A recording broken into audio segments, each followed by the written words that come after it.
Florida, NAS Jacksonville, summer '63. Me and 135 other white dudes. And what was that experience From like? all up and down the East Coast, right? Yeah. Well, I'm gonna tell you, it was fun. This one guy, I'll never forget his name. Kitchens. He was from, I think he was from either Alabama or Georgia. Mm-hmm.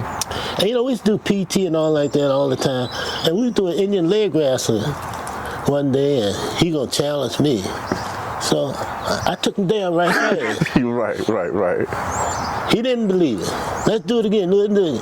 He gave me a little more resistance the next time, but I still took him down. Right. That night, him and 5 of his buddies gonna come and whip my ass. They jumped on you? They were going to. Okay.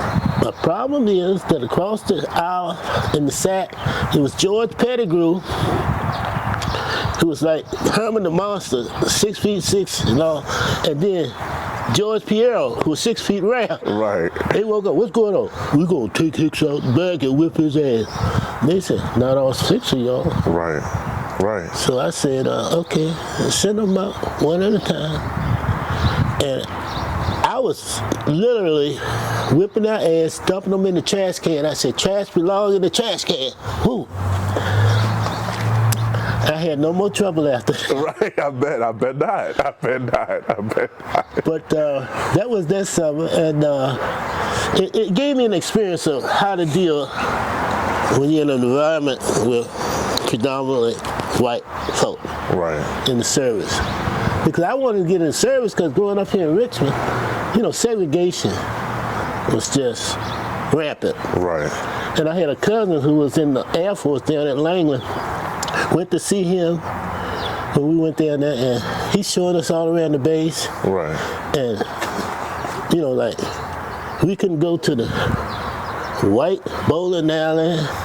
They closed down the black swimming pool, the brook pool, because the white pool at Bird Park got contaminated with fecal matter. Oh, man. So when they closed the white pool down, the blacks can't have no pool, but the whites ain't got one. Right. So they closed their brook pool. And I was asking, you know, can you do all of this? He said, yeah, he could do anything anybody else could do. Right. It wasn't skin tone related. There were 3 of the possibilities of us that started out. Right. This was near the end of phase 1. And one of the guys,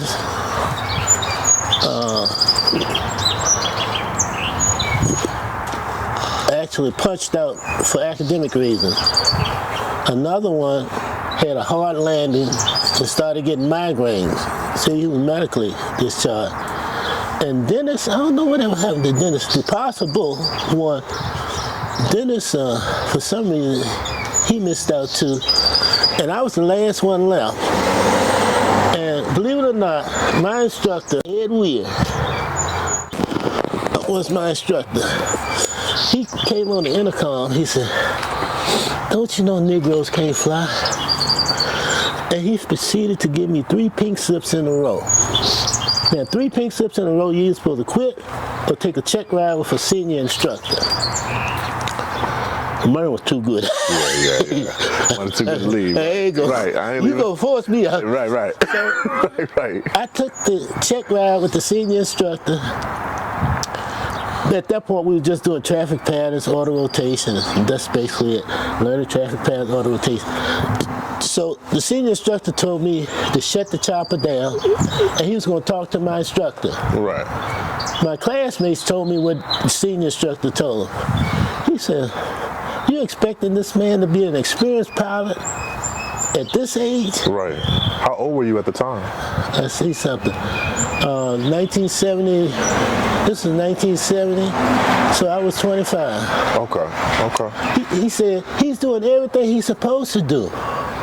He asked my instructor what was his problem. I ain't had no problems after that. Yeah, I got you. In the service, there are checks and balances. Right, where it equals out in the wash. In the wash, but you got to go through it.